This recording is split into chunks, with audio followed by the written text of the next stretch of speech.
Hello, मेरा नाम प्रशांत भारद्वाज है। आज हम पढ़ रहे हैं अपनी फिजिकल केमिस्ट्री का chapter kinetic theory of gases. ये इसकी फर्स्ट क्लास है। इसकी 3 से 4 क्लास होगी, पूरा चैप्टर कंप्लीट कर देंगे अच्छी तरह से। तो चलो स्टार्ट करते हैं। आज हम थोड़ा इस चैप्टर का बेसिक पढ़ लेंगे कि ये क्लास 3 पार्ट में होगी, बता दिया है। तो आज इसकी फर्स्ट पार्ट है, तो चलो स्टार्ट करते हैं। सबसे फर्स्ट हम बात करेंगे यार प्रेशर के बारे में कि प्रेशर होता क्या है। ये सब हम पढ़ चुके हैं। Pressure is equal to force upon area ना, फॉर्मूला नहीं पूछ रहा मैं आपसे। प्रेशर की कुछ यूनिट्स होती हैं, आपको पता होना चाहिए।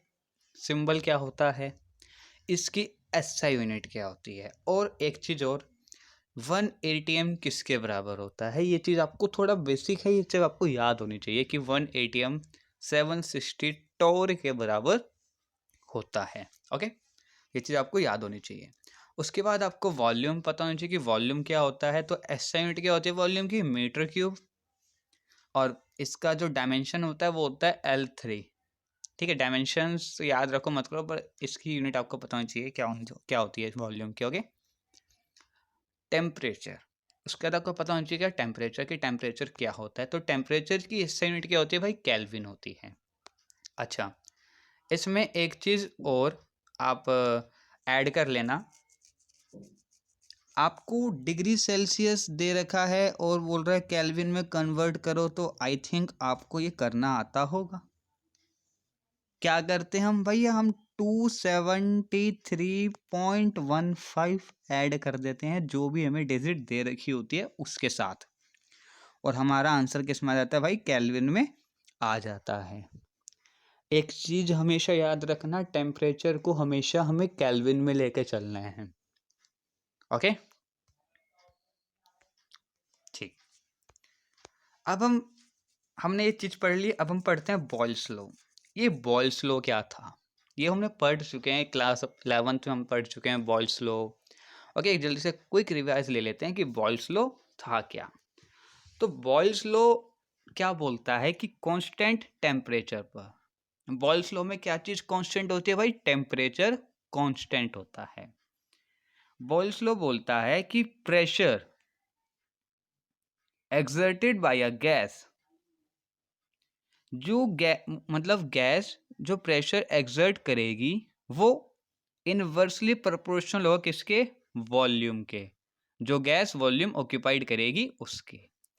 मतलब बॉयल्स लॉ बोलता है कि pressure of a gas exerted means pressure exerted by a gas is inversely proportional to volume occupied by it. ये इसकी क्या है, स्टेटमेंट है। अच्छा, ये तो इसकी स्टेटमेंट होगी। अब इसकी स्टेटमेंट को हम ऐसे लिखेंगे कि जो P है वो क्या है, ये क्या बोलता है, बॉयल्स लॉ बोलता है एट कांस्टेंट टेम्परेचर।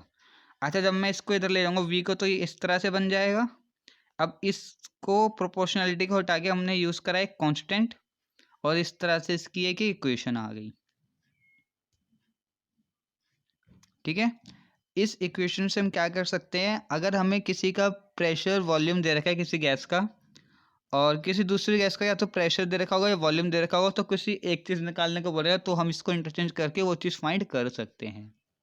ऐसे हमने न्यूमेरिकल्स अपनी क्लास 10th में करे हैं। तो आपको क्या रखना है बॉयल्स लॉ में कि भाई बॉयल्स लॉ में टेम्परेचर कांस्टेंट होता है, और इक्वेशन ये होती है P1V1 is equals to constant होती है, या P inversely proportional to volume होता है बॉयल्स लॉ में। इतना याद रखना है बस।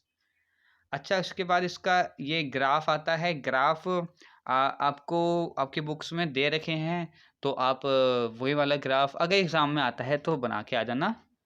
आपके बुक्स में ये वाला ग्राफ दे रखा है, तो आप ये वाला बना के आ जाना, कोई दिक्कत नहीं, दोनों में से कोई भी बना दो, दोनों ही सही हैं। ओके, ठीक है। उसके बाद हम बात करते हैं चार्ल्स लॉ की। ये चार्ल्स लॉ क्या था, तो चार्ल्स लॉ क्या बोलता है ये समझते हैं। चार्ल्स लॉ बोलता है कि भैया प्रेशर रहेगा इसमें कांस्टेंट। चार्ल्स लॉ में क्या चीज़ कांस्टेंट रहेगी, प्रेशर कांस्टेंट रहेगा। ये बोलता है कि जो वॉल्यूम होता है वो क्या होता है, डायरेक्टली प्रोपोर्शनल होता है टेम्परेचर के। Volume is directly proportional to temperature, और प्रेशर क्या रहेगा, कांस्टेंट रहेगा। किसमें, बॉयल्स लॉ में, चार्ल्स लॉ में, सॉरी चार्ल्स लॉ में प्रेशर जो है भाई कांस्टेंट रहेगा। चार्ल्स लॉ की ये इक्वेशन है। Valid at constant pressure. इसमें क्या चीज़ कांस्टेंट रहेगी? प्रेशर रहेगी। ठीक है, ये इसका ग्राफ है। ओके, उसके बाद हमारा एक आता है लो, एवोगैड्रो लो। ये एवोगैड्रो लो क्या बोलता है? एवोगैड्रो लो बोलता है कि equal volume of different gases at same temperature and pressure contain the same number of molecules।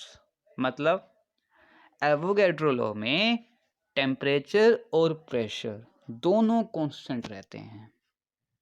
ठीक है, और ये लॉ बोलता क्या है कि इमेजिन करो मेरे पास बहुत सारी गैसेस हैं और उन सब गैसेस का वॉल्यूम क्या है? इक्वल है।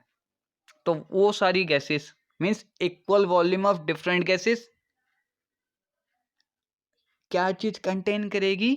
सेम नंबर ऑफ मॉलिक्यूल्स, अगर उसका टेम्परेचर और प्रेशर कांस्टेंट है तो। ये बोलता है एवोगैड्रो लॉ। देखो, अगर मैं अमाउंट ऑफ गैस बढ़ाऊंगा तो वॉल्यूम भी बढ़ेगा, पहली बात। दूसरी बात, अगर मैं अमाउंट ऑफ गैस डिक्रीज करूं तो डिक्रीज होगा। तो इसका मतलब क्या है कि amount of gas is directly proportional to volume. अगर मैं गैस का अमाउंट बढ़ाऊंगा तो वॉल्यूम बढ़ेगा और गैस का अमाउंट घटाऊंगा तो वॉल्यूम घटेगा, मतलब डायरेक्टली प्रोपोर्शनल का केस है। बिल्कुल ऐसा ही होता है। तो आपको इसकी स्टेटमेंट याद रखनी है ऊपर वाली। ये चीज़ आप लिखना मत लिखना, कोई जरूरत नहीं है। अगर आप डायरेक्टली प्रोपोर्शनल की इसकी स्टेटमेंट लिख के आते हो तो वो अपने आप ही अंडरस्टूड होता है कि अगर एक बढ़ेगा तो दूसरा भी बढ़ेगा। इसकी स्टेटमेंट देख लेते हैं कैसी है इसकी स्टेटमेंट। ये स्टेटमेंट है एवोगैड्रो लॉ की, volume is directly proportional to N. ये एन क्या होता है भाई? एन का मतलब होता है number of moles, number of moles. ठीक है, ओके। और ये इसको हम ऐसे लिख सकते हैं, अगर हमें कोई दो गैस दे रखे हैं और उन गैस में से नंबर ऑफ मोल्स हमें दे रखे हैं, वॉल्यूम दे रखा है, और किसी दूसरी रैस का या तो नंबर ऑफ मोल्स दे रखे हैं, वॉल्यूम दे रखा है, कुछ एक चीज़ निकालने को बोल रहा है, तो इस वाले फॉर्मूले से हम निकाल सकते हैं। तो ये हमें याद रखना है कि भाई बॉयल्स लॉ में क्या चीज़ कांस्टेंट होती है, उसकी इक्वेशन क्या है। चार्ल्स लॉ में क्या चीज़ कांस्टेंट रहती है, उसकी इक्वेशन क्या है। एवोगैड्रो लॉ में क्या चीज़ कांस्टेंट होती है, उसकी इक्वेशन क्या है। ठीक है, ये तीन अच्छे से याद रखने हैं आपको। उसके बाद एक ये इक्वेशन होती है, इस इक्वेशन को नाम बोलते हैं हम आइडियल गैस इक्वेशन। ये बहुत आपने बहुत पढ़ी होगी अपनी 11th क्लास में केमिस्ट्री में, PV is equals to nRT। तो ये तो बताना थोड़ा ये पता ही हो सबको क्या होती है, तो एक बता देते हैं। ऐसे P मतलब क्या होता है भाई? प्रेशर। V मतलब होता है वॉल्यूम। N मतलब होता है नंबर ऑफ मोल्स। R मतलब होता है गैस कांस्टेंट, जिसकी वैल्यू आपको याद रखनी होती है या कभी कभी एग्जाम में गिवन होती है। और T होता है टेम्परेचर। टेम्परेचर को हमेशा केल्विन में ही लेना है, हमेशा इसको केल्विन में लेना है, हमेशा। ओके, ठीक है, ये तो है आपकी ideal gas equation. Ideal gas equation के बाद हम पढ़ते हैं एक डाल्टन्स का law, Dalton's laws of partial pressure. ये लॉ क्या था? इस लॉ को समझने पहले आपको यहाँ से समझाता हूँ। देखो, ये लॉ बोलता है, देखो ये एक कंटेनर है, ये दूसरा कंटेनर है।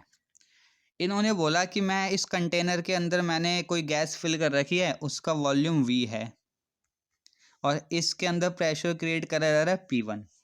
ठीक है, सेम वॉल्यूम का दूसरा कंटेनर लिया मैंने, इसके अंदर भी वॉल्यूम सेम है, टेम्परेचर भी T है, यहाँ पे भी टेम्परेचर T है, मीन्स दोनों का टेम्परेचर भी सेम है, वॉल्यूम भी सेम है, पर लेकिन प्रेशर अलग अलग है। यहाँ पर प्रेशर कम है, यहाँ पर प्रेशर ज़्यादा है।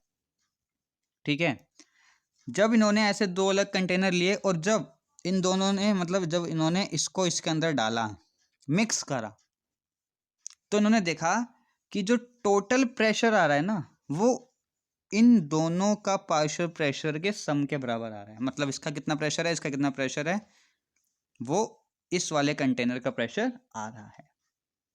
तो ये था इनका लॉ डाल्टन्स का। सिंपल सी बात, इन्होंने क्या करा कि ना वॉल्यूम सेम रखा, टेम्परेचर भी सेम रखा, पर गैसेस का जो प्रेशर था ना वो डिफरेंट रखा। जब उन्होंने दोनों गैस को मिक्स करा तो उन्होंने देखा कि जो टोटल प्रेशर आ रहा है वो दोनों गैस के प्रेशर के सम के इक्वल आ रहा है।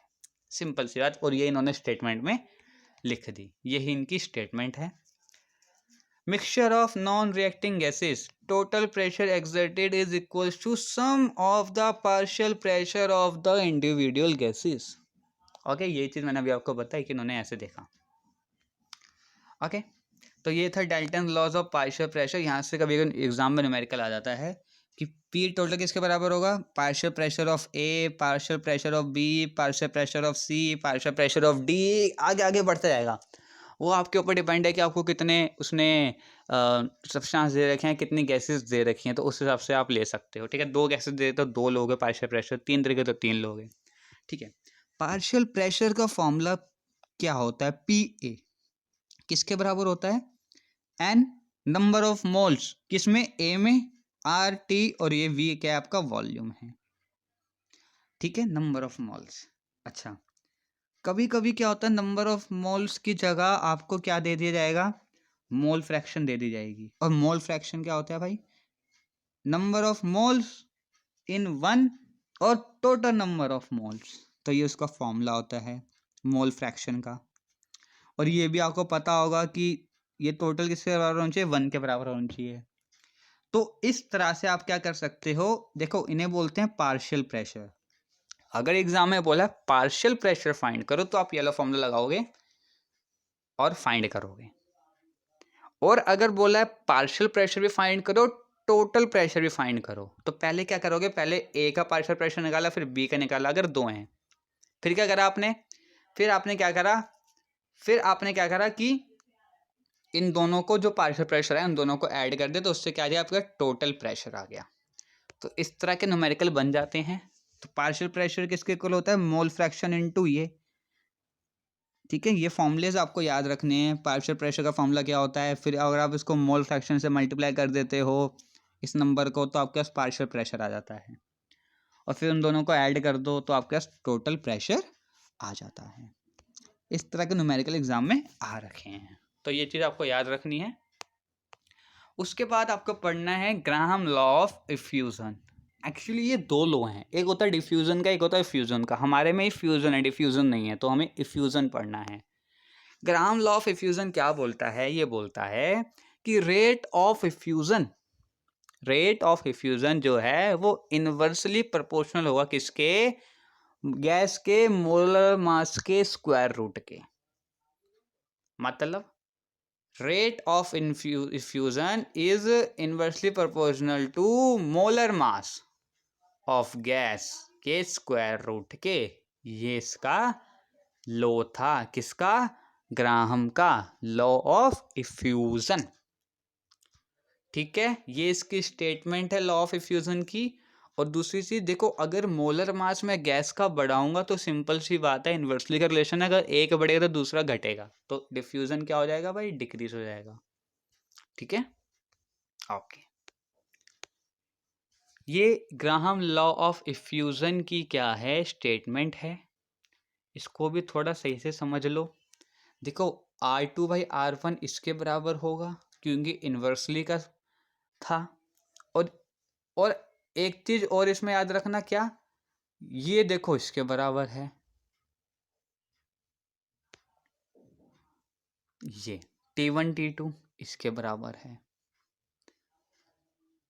ओके, तो ये चीज याद रखना, क्या, अगर मैं मोलर मास गैस का बढ़ाऊंगा तो रेट ऑफ इफ्यूजन घटेगा, लेकिन टेम्परेचर बढ़ेगा। मतलब कि जो रेट ऑफ इफ्यूजन है ना वो डायरेक्टली प्रोपोर्शनल है टेम्परेचर के, और इनवर्सली प्रोपोर्शनल है मोलर मास के। ये बात आपको याद रखनी है। ठीक है, आज की वीडियो में हम इतना ही पढ़ेंगे, और इसकी जो नेक्स्ट वीडियो आएगी उसमें हम काइनेटिक थ्योरी के एजम्पशंस क्या हैं जो एग्जाम में आ रखे हैं। उसके बाद हम root mean square speed, derivation कैसे निकालते हैं जो एग्जाम में आती है, कि आप डेरिवेशन फाइंड करो, ये सब पढ़ेंगे। और उसकी अगली क्लास में हम ये सारा देख लेंगे कि उसका जो हमारा जो बच जाएगा मीन फ्री पाथ, ये क्या होता है उसके बारे में। और उसी क्लास में हो सके तो हम प्रीवियस ईयर्स के क्वेश्चंस भी डिस्कस कर लेंगे। ओके, तो चलो मिलते हैं अगली क्लास में, बाय।